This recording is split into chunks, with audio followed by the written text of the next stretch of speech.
as Ukrainian drones usually either drop F1 anti-personnel hand grenades or high explosive dual-purpose warheads. These are good for destroying things inside a vehicle or to penetrate thinner armor.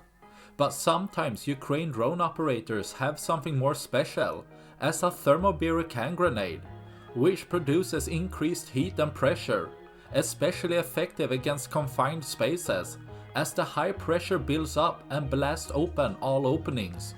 As seen here, a Ukrainian drone operator makes an absolutely perfect drop into a BMP-2, letting the Thermobaric hand grenade do the rest, destroying everything inside the vehicle, even deforming the vehicle to expand outwards, taking out another of Russia's equipment, making one less for the future.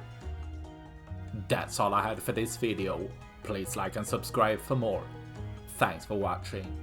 Bye.